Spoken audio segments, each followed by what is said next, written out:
Good afternoon, everyone. We are a small but mighty group. Thank you for attending. My name is Darrell Varga, moderating this panel. First, it is my honor to recognize that we are on the unceded territory of the Mi'kmaq people and that we are all treaty people. And we're here to discuss some of the fine work of our NSCAD Film alumni, and it is International Workers' Day. So let's talk about the labor of making films in a world that is incredibly hostile to labor. What we're going to do, I'm going to introduce each panel member by name, and they'll introduce themselves for a couple minutes, and then we'll kind of come around and each will talk a little bit more about their work and show some clips. But we're a small, cozy group, so at just about any time, it's okay to ask a question. So without further delays, I'd like to introduce NSCAD alumni Heather Young.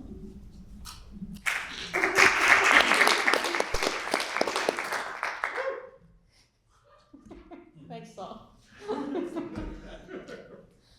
Oh, wait, am I Yeah, starting? this is what you're I supposed thought to you were- say. Okay. So I'm Heather All right, Young, I screwed and up already. Sorry, Darrell. Yes, I'm Heather Young. Thanks for having me today.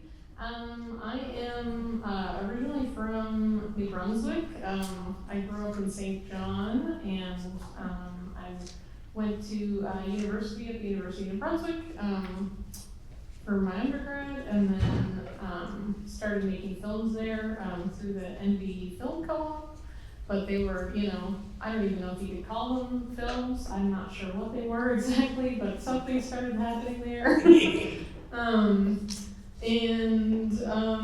I decided I kind of wanted to go further in that direction.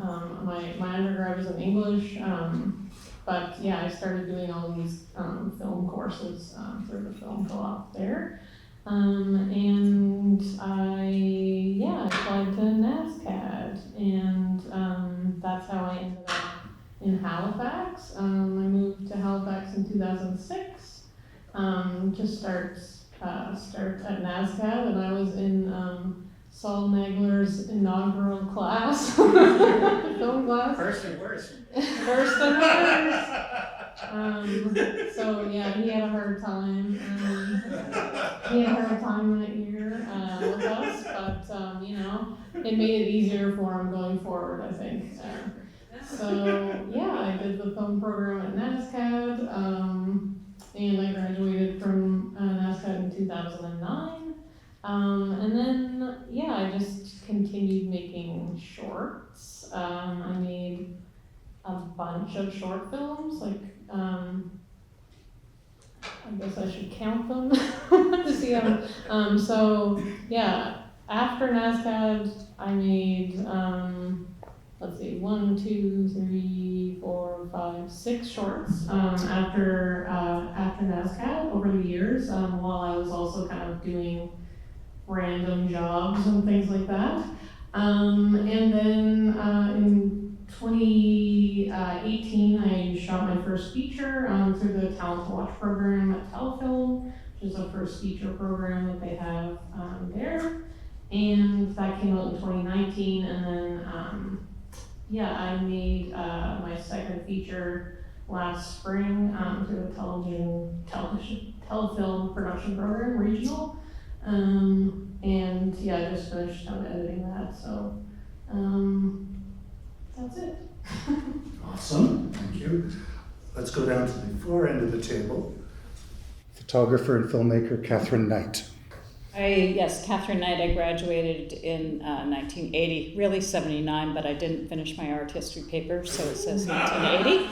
And I thought what I would do, I pulled up a clip that I made to introduce a film virtually, because I thought it made a point about that I make films after mentoring with Marcia, because I was a photographer who wanted to make a film, and I said to Marcia, help me. And that's what started the films. But I am going to show a short clip as an intro to link film work back to my photo work, and we'll have the lights off, and it's I think it's a 3-minute clip. Okay. Clip 1.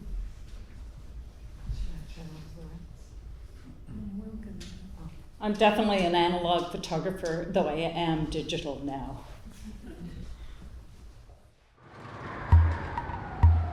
And so there I am standing outside Princess Margaret. I've just heard that I've got prostate cancer, and I'm kind of devastated. Just left the doctor's office here at the hospital, and the results are back. There's a whole bunch of kind of cores that are cancerous. We're gonna have to figure something out here. This does not look good.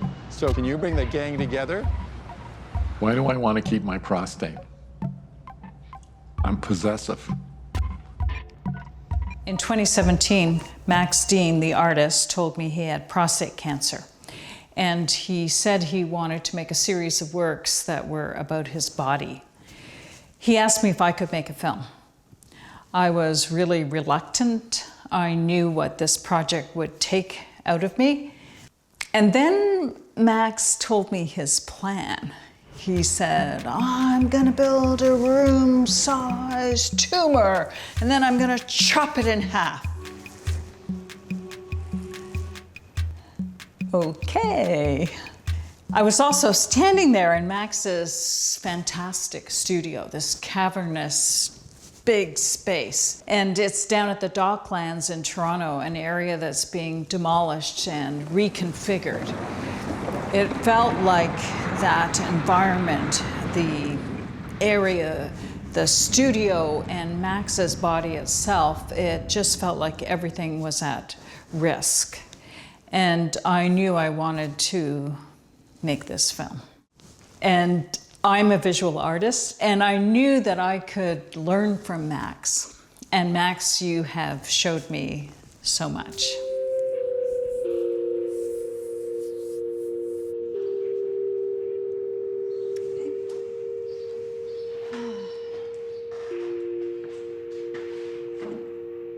The world is as sharp as the edge of a knife.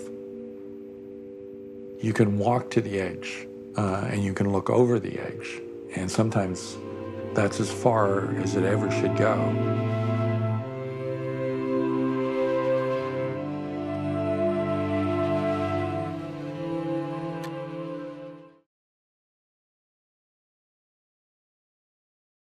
Looking back, I linked to my early photographic work.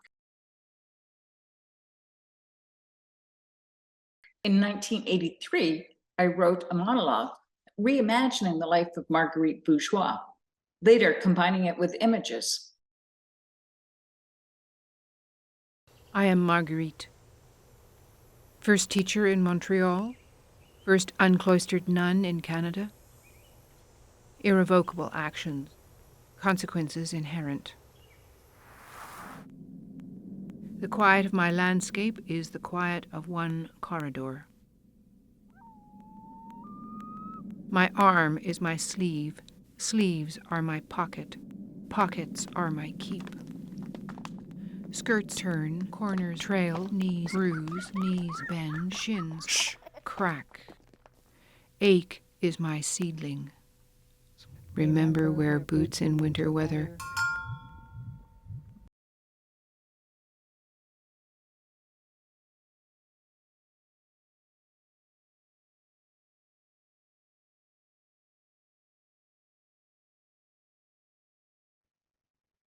After 20 years of teaching and 20 summers in Nova Scotia, I now make my home in Caribou Harbor and continue to make photographs and films. So I certainly owe my beginning in filmmaking to Marcia, who responded to my call when I said, I'm teaching, I hate slides, I want to show clips, there's no clips on Canadian artists, and I said to Marcia, let's go make a film, and you can teach me how. So that all worked out really good. Awesome, thank you, Katherine. How appropriate then that we now go to Marcia Connolly, filmmaker and current instructor in the film program here at NSCAD. Thanks, everybody. Thanks, Catherine, Heather, and Darrell. So my name is Marcia, and I'm a very proud 1995 graduate of the Nova Scotia College of Art and Design. And during my time at NSCAD, there was no film program, but I came to NSCAD knowing that I was a visual thinker, knowing that I wanted to be a visual storyteller.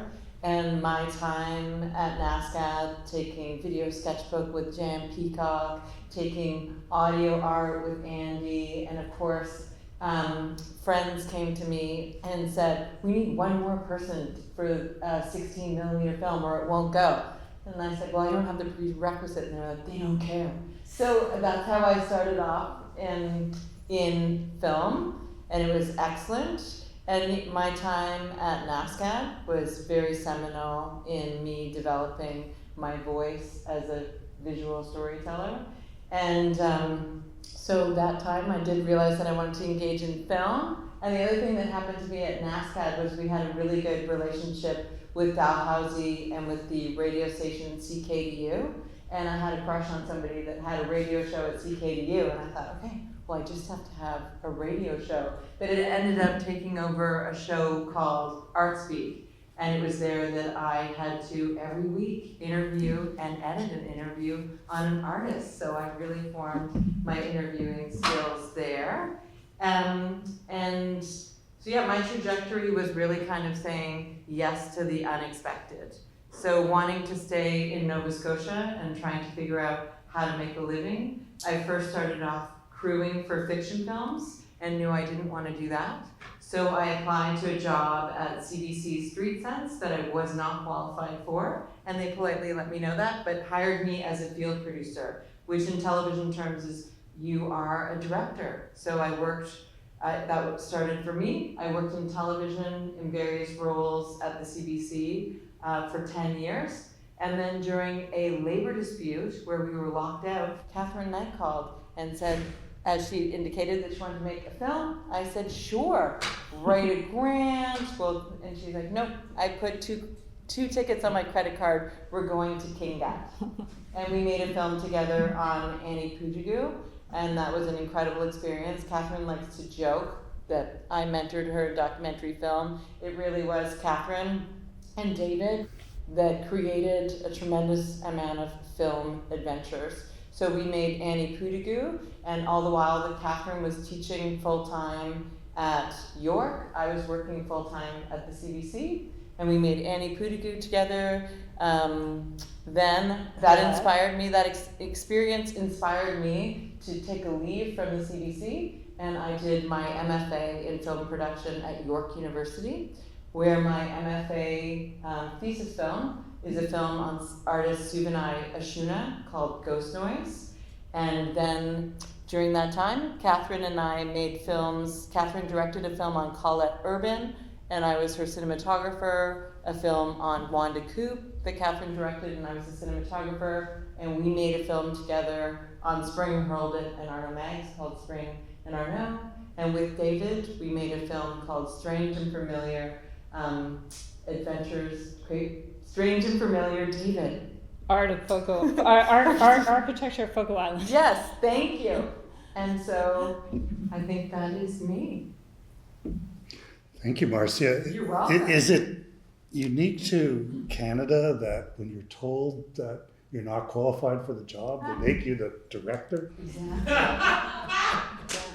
What are you saying, Darrell? Yeah. I don't know. I'm asking. I don't know, Darrell, they watched my short, because I forgot a whole lot of chapters because I was trying to come in on time. I had made fiction short films with other NSCAD graduates, so they watched those to get a sense of my visual voice, and then they hired me, for better or for worse. That doesn't make as good a story. No, so no, we're that's gonna true. stick That's with why I it. left it out, Darrell. Perfect. Back to Heather. Mm-hmm. Do you want to go to your clip now, or do you want to? I'll probably talk. Okay. Maybe just as a starting point, because I think you talked about growing up in New Brunswick and so on, and with everybody's primary experiences, place is really important. So perhaps that could be a starting point. Sure. Yeah, I did grow up in New Brunswick.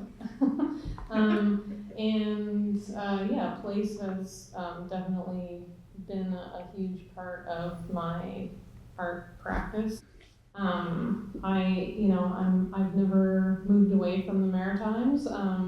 I've, yeah, spent my whole life, I guess, living in the Maritimes. I've never lived anywhere else other than New Brunswick and Nova Scotia. And I definitely feel like these places have a huge influence on the types of films that I make and the subjects that I kind of am drawn towards and the characters that I'm drawn towards. Generally, when I'm thinking about making a film, it's something that comes, from my real life, or, it's a piece of my real life that I've just kind of found extremely interesting. Someone that I've met or a place that I've seen kind of lodges itself or themselves in my brain. And yeah, a film can kind of develop around one of those kind of obsessions that I get. And yeah, a lot of my films have started that way. With my short films, I kind of started out, at NSCAD making, I guess, what you would call fully fictional short films, although they were influenced by, stuff that I'd taken in from real life or experienced in real life.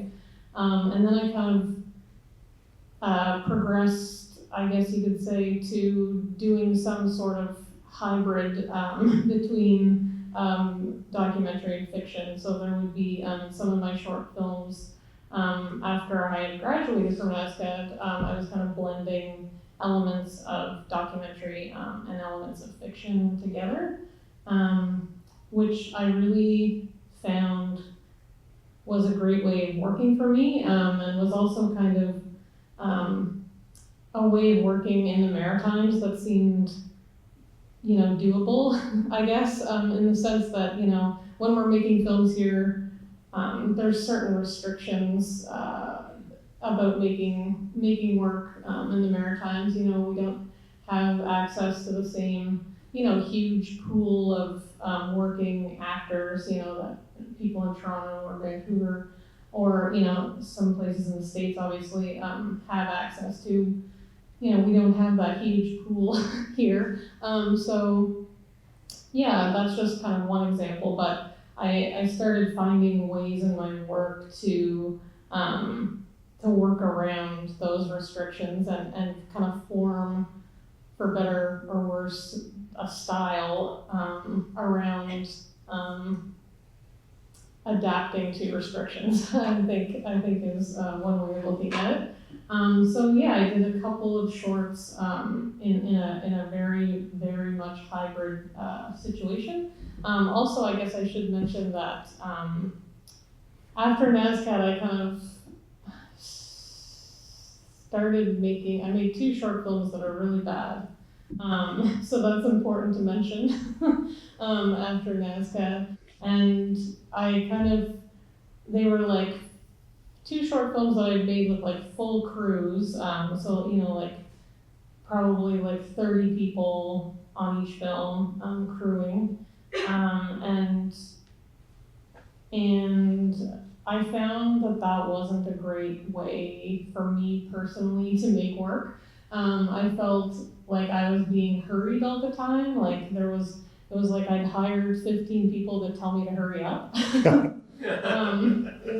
Because I don't work quickly. I'm not a fast person in any sense of the word. I'm slow. I'm very slow at everything I do. And that's, a fault, but it's also something you have to kind of learn to accommodate. And yeah, when I was making these films with these kind of bigger crews, no one wanted me to work that way. Everyone wanted me to go faster. And it seemed to me that the whole goal of the exercise was to do it as fast as you possibly could. And that was the goal. And so then after making 2 bad films in that way, I just kind of started questioning that model as a way of filmmaking, because it didn't create films that I was proud of, or it didn't create films that I felt had my voice. So, you know, it was kind of a failure. And I thought, well, maybe I'm not supposed to make films because this is how you make them, and I can't do it. So I thought about just giving it up at that point. I thought, you know, this isn't for me. I can't work like that. And, you know, other people can, and I guess those are the people that should be making films. So I kind of thought that, yeah, I should quit. And then I decided that I would kind of like go back to basics for like an experiment. So I decided to make a short film by myself as the sole crew member. So yeah, 2014 I made a short film just with me and my mother. It was about my mother's relationship with her chihuahua. And it was called Howard and Jean. It was only 6 minutes, but you know, I shot it, I did the sound, I did the edit, I did the sound edit, I did the color correction. You know, just kind of did it all by myself, and then that was kind of my test to be like, wait, do I like making films? Because I had had negative experiences making some of those other shorts. But then when I did this by myself with my mother, I had a few moments where I was like, oh yeah, I really like doing this. Like it was like, I remembered that it was actually enjoyable. So then I kind of continued with making films by myself. So I made another short that was a documentary fiction hybrid with a short film that was 11 minutes called Fish. And it was about my my cousin and her 3 little kids, and her relationship with the father of her kids. But there was fictional elements that I kind of inserted there as well. And then I thought, you know, maybe I could dip a toe back into like having people help me. I was very hesitant, but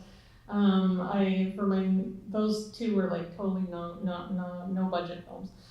So I got an Arts Nova Scotia grant to make another short film where I had like 5 crew members, but they were just like friends and people that I knew from the community here in Halifax. So it wasn't anyone that I found particularly intimidating, and it wasn't anyone that was going to tell me to hurry up. So I made a short film at a dairy farm in Truro, Nova Scotia. It's called Milk, the film is. And I'll show a clip from that, but before I show the clip, I just wanted to, I chose the clip because around this point in my filmmaking trajectory, when I made Milk, is when I started to try to challenge myself to make films that represented the theme of the piece through visuals. So I really wanted to create images that represented the theme. And that's what I was trying to do with Milk. And I guess, yeah, we could maybe show the clip, and then you can tell me if I was successful or a failure in doing that.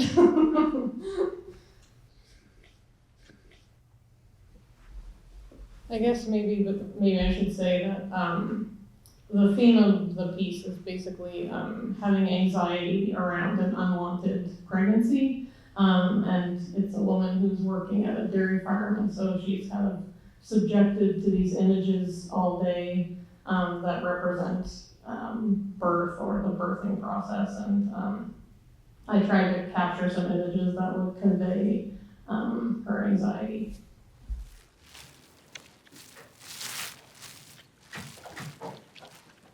So do you see this black area here? And within that, right there, that's the fetus. So there, he's kicking his back legs at us. You can see the umbilical cord between the legs. And if you watch close, you can kind of see the flicker of the heartbeat. Right there.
That shot across the cow's back is amazing. Hilarious. But Heather, making half a dozen films after graduating, a couple of feature films, is not slow. Thanks, Darrell. But it does raise the question of, of labor. In a film program, we want to teach films that are kind of inspiring and outside the box, and yet also have students kind of learn the craft skills so they can get a job in the industry, which is shaped in a military model. So what you've described is like you've taken something from your education, but also remade it in a much more kind of human scale pathway. I don't know if you want to talk more about that approach. And I guess actually what I was trying to get at, because Katherine and Marcia work primarily in documentary, and your work is fiction, but it seems to be drawing on a documentary methodology. Mm-hmm. Yeah, totally. That's a good kind of combination of all of what we do. But yeah, I definitely kind of now base my production model more so on what would look more like a documentary model. Not always as pared down as I would like it, or as pared down as a skeleton doc crew, but it's important to remember, I think, that you can make films that way. You can make a film by yourself, or you can make a film with, you and a cinematographer and a sound person. Those are the three people that you need. You can do it with a smaller amount of people than you might think. And docs are a great way of proving that, because so many docs have been made with small crews. I just find in the way that I like to work blending doc and fiction, the smaller, more nimble crew is beneficial on a number of levels. One, you blend in more. So I like to film in like live environments or places that are sometimes open to the public, or a working dairy farm, or places that that there's a lot of stuff going on. I like to kind of fit into that. And kind of see, how these places function in the real world. So, it's a lot harder to do that when you have, 30 people that you're lugging around with you. And the other thing I really like about keeping a small crew is that it allows you to have more time. And that's the biggest takeaway for me, especially on features, especially doing feature film work, in fictional features. A lot of the features that are shot in a low budget scenario, or a lower-ish budget scenario, are shot very fast, like 12 days or something kind of ludicrous like that. And for me personally, I can't work that way. So I like to be on set and take time to look around. I want to look around. So the way I like to work on set is, I like to have a viewfinder, and I like to walk around. So I move around my environment, and I look through my viewfinder, and I find, images that excite me. And you can't really do that unless you have the time to do that. So yeah, another benefit of having less people is then you can afford more days. So I always prioritize, the number one thing I prioritize in filming is time, every time I make a film. So the last feature that I shot, we shot for 31 days, and I could have kept going. I'm that slow. So, I think it can be very beneficial to come at it from, that perspective that, you should be allowed to take the time to have new ideas when you're filming. And if you're being told, to go faster, that doesn't give you any time to think of anything new while you're doing it. You can't think of new ideas and then execute those ideas while you're shooting if you don't make time for that. So that's, Yes, absolutely. Shall we shift to Katherine? Sure. Kind of perhaps following this work methodology approach. I was trying to remember, I think I first met you maybe about 15 years ago, and you were editing the Colette Urban film, and I remember you and I and Saul Nagler having a great conversation. You had all these images of these slides and how to work those into the films, and I remember that being just a very enjoyable, invigorating conversation, because the film could go into many directions at that point. And it speaks to how documentary can come together in through conversations and, over coffee and so on. And the clip I'm going to show is the Colette Urban. Oh, good. I'm going to show a 5-minute clip from that. But Heather, I loved seeing that milk clip. It felt like a really big topic. It felt like a topic that is painful for people and also joyful, and a big topic. And definitely, I'm making films about art practice, very narrow in a way, narrow, big, big, narrow. But I guess because for me to make a film is also to understand myself as an artist. I'm first and foremost a visual artist. That's how I see myself. I do see myself as a visual artist trying to make the best work I can as an artist, and how do I do that? And I turn to my friends and colleagues and other artists to try and figure it out. And the work method, I made Still Max without Marcia, but definitely usually it's been Marcia and I on the ground, David Craig, my partner in Site Media and partner in life, also he supporting me, and well, together we're doing all the back end. David's doing the majority of that, but they're very tiny crews for sure. And Colette Urban Film, Colette graduated, I don't know when she graduated from here, but she was before me. When I went to NSCAD 77 to 80, Colette was this fantastic human being making the craziest, wildest work possible, and I was in awe of her and became a friend and stayed a friend.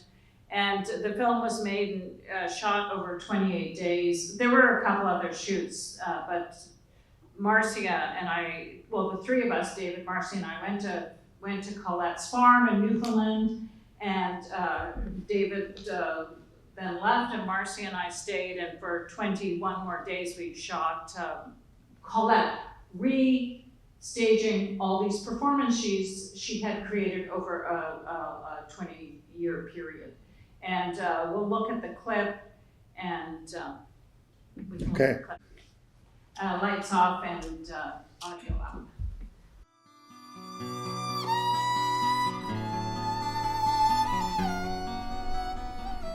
In 1993, I found the house, and it was sitting abandoned in the field, and I noticed it while I was out for a drive with a friend of mine, and we both exclaimed what a beautiful, magnificent place this looked like, sitting on the hill.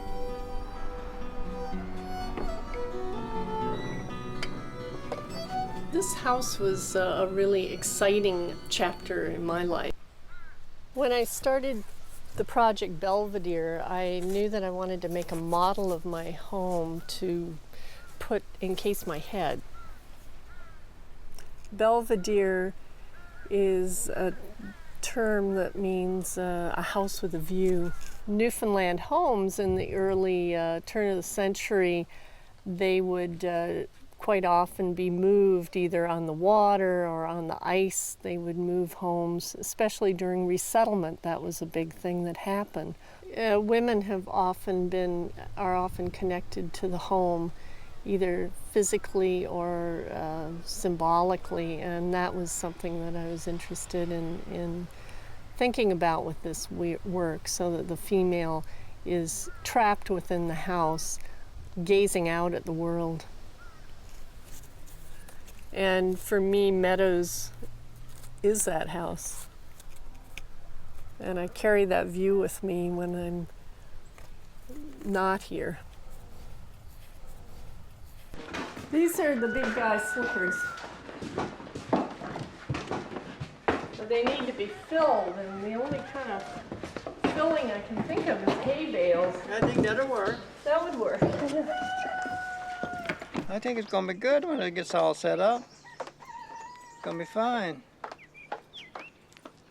Yeah, Baxter knows how to do it. I was wondering whether we could string it up with that. Where would you want it? Right through, right here? Right here, right here. Right there? Yeah.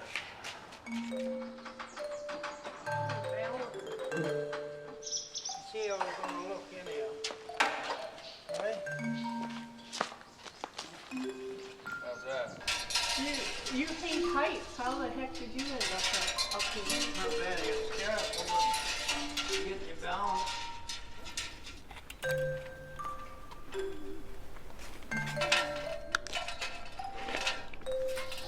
Okay, let's see here. Yeah, that looks pretty well centered, I think. Big guy is sort of this parental presence, but he's caught off guard. He's in his pajamas, he's in his slippers, his toes hanging out. So there's this kind of playful, bizarre, surreal quality to this character. Whew. Man, One more. Go back. there are reasons you don't reinstall some work, I think. I can do it with bubble wrap. I'll do that Sure later. that don't look like a toe? Yeah, Huh? Bart Simpson's told me. I don't know. If I had a toe like that, You'd be in trouble.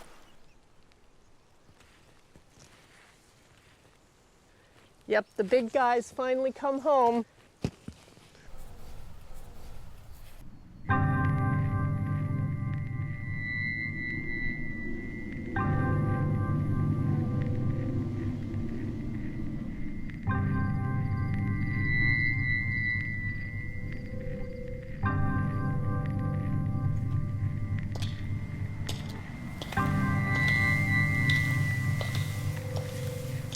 I was feeling kind of claustrophobic in the city, and the contrast between that environment and rural Newfoundland was a shock. So I felt this kind of division in myself between these two personalities.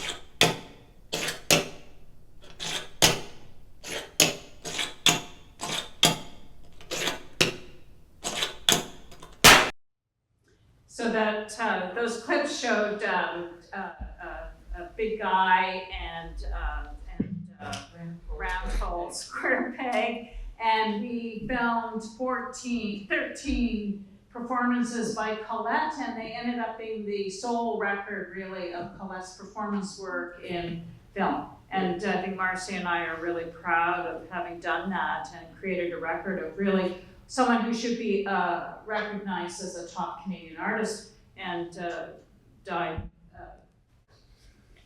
in 2013.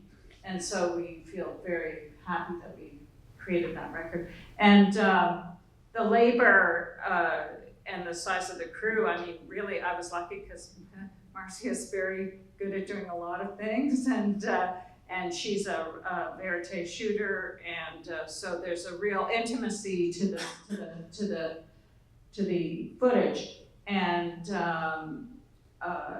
also great interview. And I think I've learned from you, because still Max, I did some pretty good interviews, but you definitely have to, I think it takes years to acquire that, and so thanks for working with me, Marcia. Thank you, Katherine. Well, what a perfect segue to Marcia Connolly. Perhaps speaking about collaboration a bit might be a place to start. Sure. We're both showing clips of the ones we made alone, but that's totally cool. So I love that the last performance that we saw from Colette was square peg round hole, or is it round hole square peg? I don't know. What was it? Anyway, I think that kind of sums up whatever situation that I find myself in. I usually could be described as the square peg in the round hole or whatever. Is when I was at, so as I said, I had, after NSCAD, pretty quickly I found myself working at the CBC and building on the interview skills. Because I see documentary, especially in the most traditional way, as really, I see myself as a filmmaker, as a kind of a conduit for somebody else's story. And I always take that responsibility really seriously, and especially if you're representing someone who comes from a very different background than you do. You know, it's something that feels like even more of a responsibility. And from my 10 years at CBC, it kind of was in some ways very traditional, but it was through a very negative experience where, you know, culturally, when I started film, it was long before Me Too. There was incredible amount of, you know, I worked as how I became a video journalist was through encountering an abusive camera person who's the only assigned camera. So I was like, okay, I went to NSCAD. You know, this was way before that time. I was like, there's no way I'm recording that. So I'll just shoot it myself. And so then the next job call was to be a video journalist, where it meant you were a crew of one. It literally meant you were gonna travel to these places where you were gonna be the sound person, you were gonna be the camera person. So I just like applied for the job and got it. And then the executive producer very quickly asked if anybody wanted a refresher course on the camera. Where is the on button? That seems key. Anyway, what I found, like Heather, was the degree of intimacy that you could achieve when you were the only person there with the person, that degree of collaboration, like how you could respond and really build on what they were doing when it was just only you and them, and you could just totally hyper-focus and really go into a space with them. And so then it was really great when Katherine reached out to me, and we had kind of maintained a friendship during this lockout. But what Katherine brought into my practice was I was really focused on being this conduit and really seeing this sense of responsibility through largely interviews, but it was all visual. Like I always had very conceptual. Anybody at CBC could always tell who the art school person was that somehow had found their way into the journalism room. I was always like, what is happening? Because the only person, they were like, well, at journalism school, I was like, I'm a BFA, we did not cover that. But anyway, with Katherine, what was really great with that collaboration was that it brought back in a priority of the visual and how to really incorporate visual storytelling. And through the first film that Katherine and I made together on Annie Poudagou, an incredible artist who has also passed away, is I met Annie's cousin, Subhanai Ashuna, up in Kingat. And Subhanai said, Mars, when are we going to be making the film on me? And I said, well, we could do that.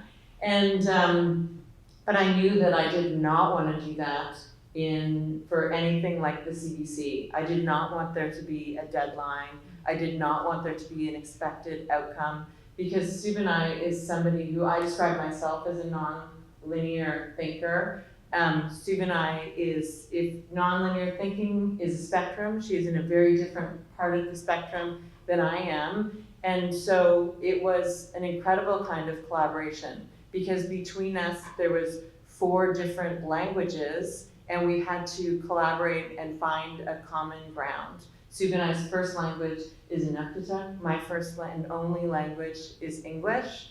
She uses, drawings. She's an artist through the Kingat, through the Cape Dorset Co-op up there. She's a printmaker, a drawer. And so that is her kind of 2D thing. My language was filmmaking, so we did not have a single shared language. And also, it was really difficult to, get permission to film with Subhanai because there was a different approach. Subhanai was never able to give or invited to give an artist talk. So when I made this film, it's very collaborative. Subhanai really was the co-director in many ways. I wanted it to be as unmediated access to her as possible. And I wanted it to create a space for her to speak for herself and her artwork and kind of be like an artist talk. And so, yeah, I went up and I made that film with her over a very short period of time. And the film is called Ghost Noise. And I was going to show a clip from that, Will, and if you want to turn off the lights and all of that, and then I can talk a little bit more about the context that I made that in. Perfect.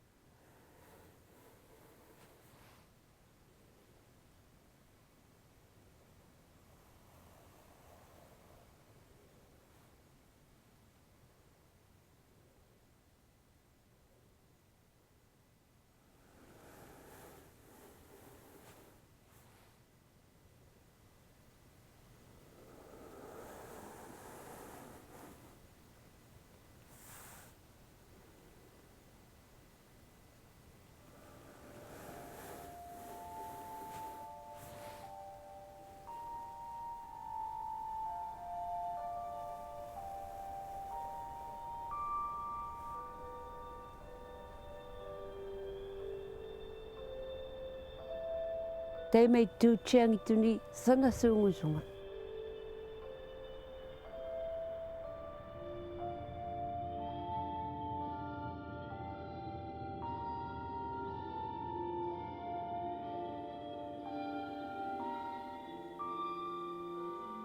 They may dengan mata anak ni vinak jua kazak tagi ni nunata.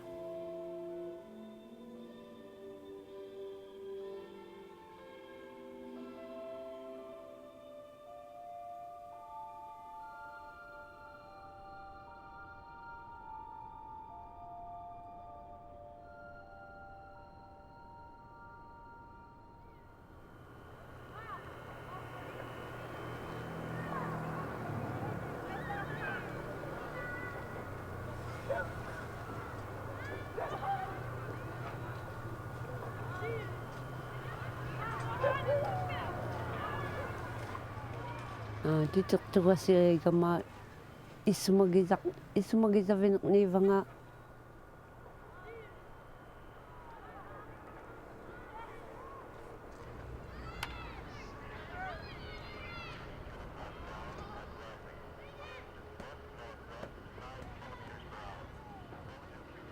Adjilio kigalat tualo rak sumud adjilio kiluak ng alo. Tay may tu sisul. Adjilio talo kigalat ta lugizak sugi adjik tako ang ulwal tako luang galaga tilu.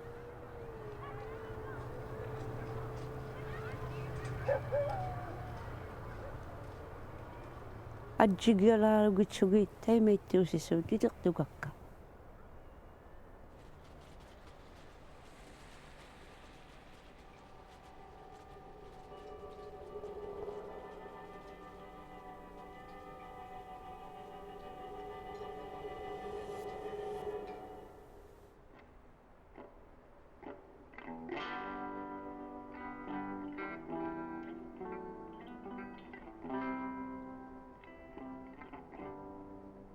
I seem to start without exactly thinking what I'm going to draw.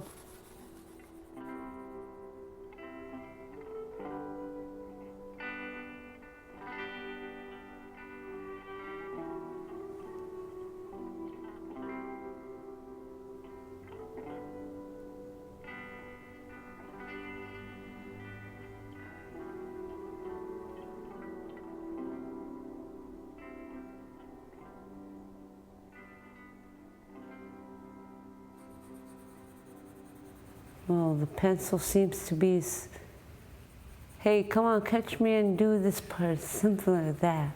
And then it seems to be, hey, look at this one. Do that part, please, for me.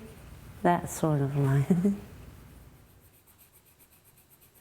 The tone of the paper or the coloring of the drawing, like the texture of the air, it helps me for sure. Like I'm such a little person beside the big universe, something like that. Or other manners of, hey, she's going the wrong way. Marcia, the opening shot, the close-up drawing, and then up to her face, in fact, to her eye. This really speaks to the intimacy of documentary, and that's not the kind of image you get on the first day or on a day where there's a lot of crew people standing around scratching their ass.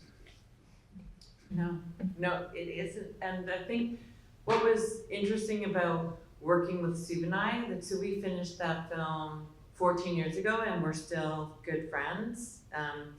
I think what it was like, that film was made before Sue and I was as known as she is. Like she's receiving the Governor General's Award this year, and because she wasn't even really known that well, like she didn't even quite have the respect that she does now, so people hadn't really tried to listen to Sue and I that much before, and I think that's what we can do as documentary filmmakers, that's what we can do as artists, is almost like what they say to kids, engage in full body listening, where you're listening with all of all of your senses, and you're listening for what someone is telling you, and you're listening for what they're not telling you, which is usually more interesting, and trying to figure out why they're not telling you, and trying to create a space in which they will tell you.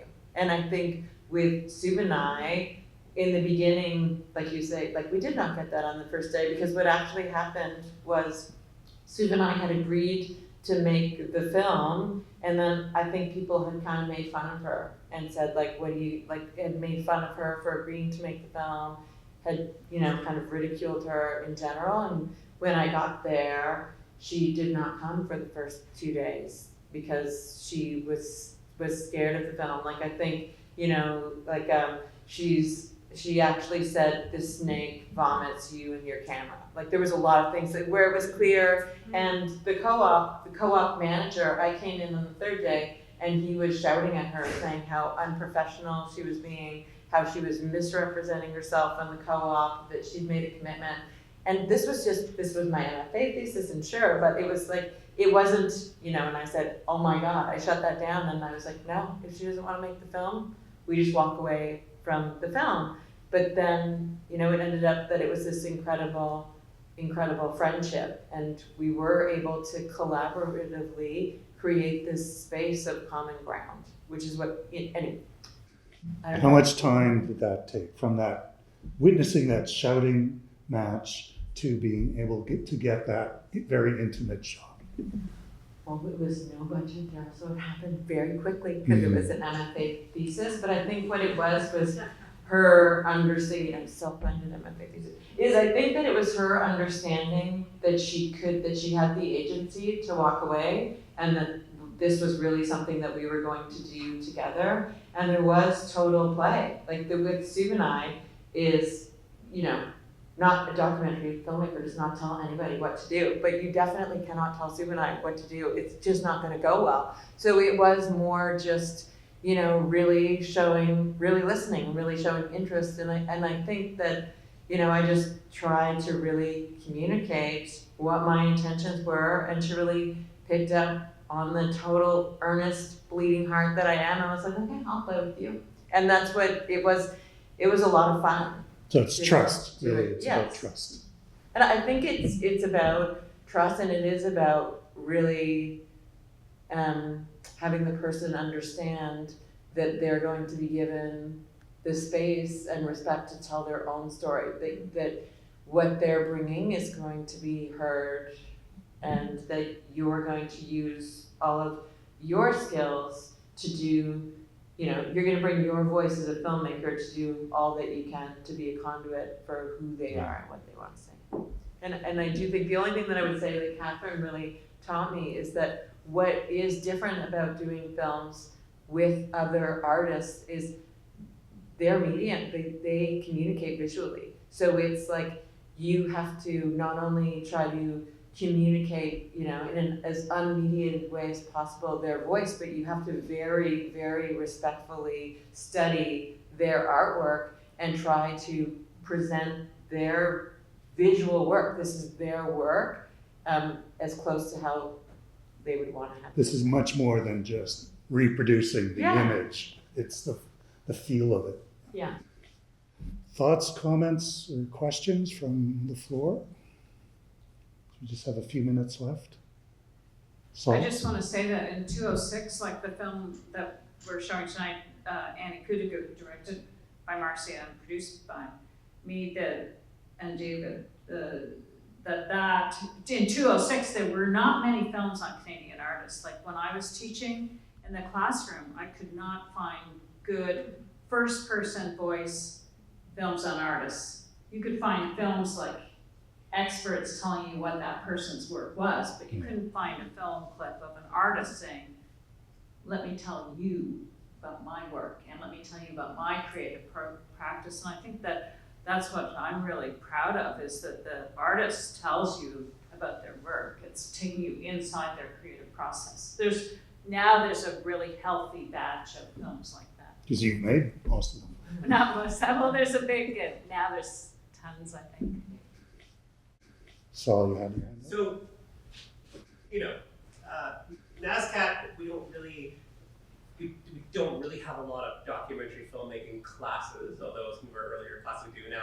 now there is a few that, like, you know, Darrell and Marcia both teach the one class, which actually Heather was the inaugural student of that class, where she made I think a magnificent film, which she's disowned of.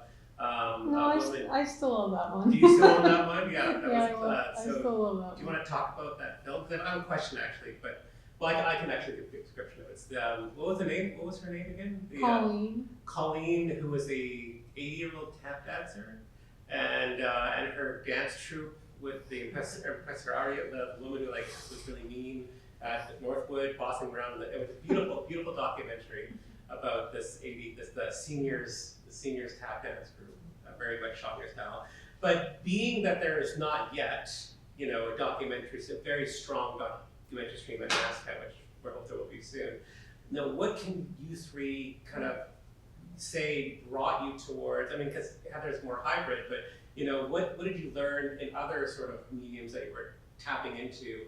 Be it fiction film, be it photography, be it the interdisciplinary stuff that Marcia was doing, that brought kind of like your vision of what documentary or nonfiction or hybrid film could be. So the other stuff that you studied that brought it to I like this morning where someone said that motto of NSCAD, you know, head, heart, hand. I think that resonates really strongly. It's all those three components together.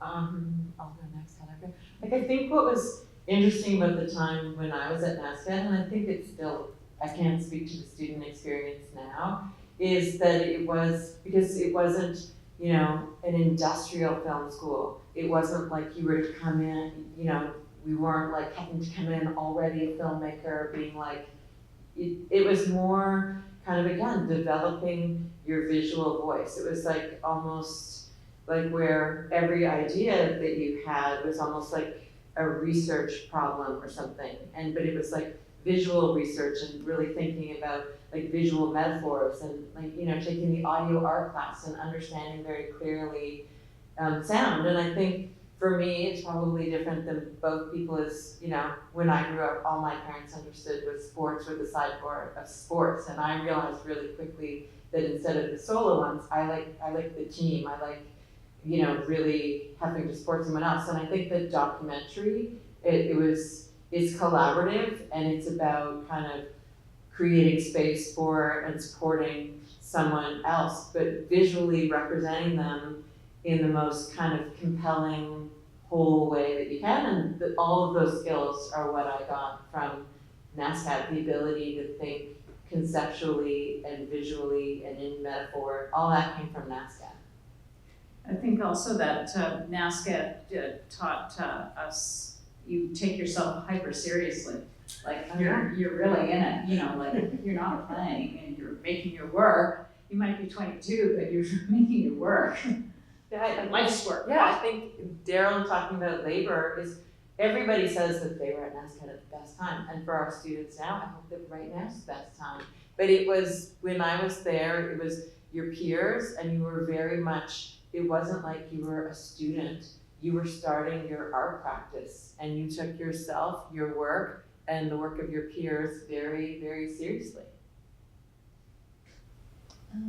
Yeah, I totally agree with what everyone has said, but kind of in a similar vein, I guess, to what Marcia was saying, I feel like my time at NSCAD, it was really when I kind of started to develop, you know, what you would call, I guess, a voice or some sort of specific approach and style that I felt like was working or that I was the most interested in. And it was also when I, you know, started to kind of understand that there really isn't necessarily, there doesn't have to be like a line in the sand between what is a documentary and what is a fiction film.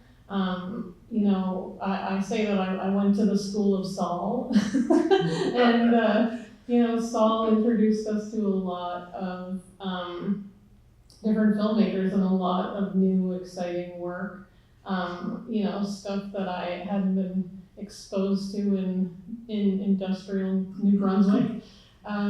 So, you know, that was definitely a time in my life while I was at NSCAD that I was watching a lot of film in a lot of different forms, you know, documentary fiction, but also hybrid and, you know, experimental.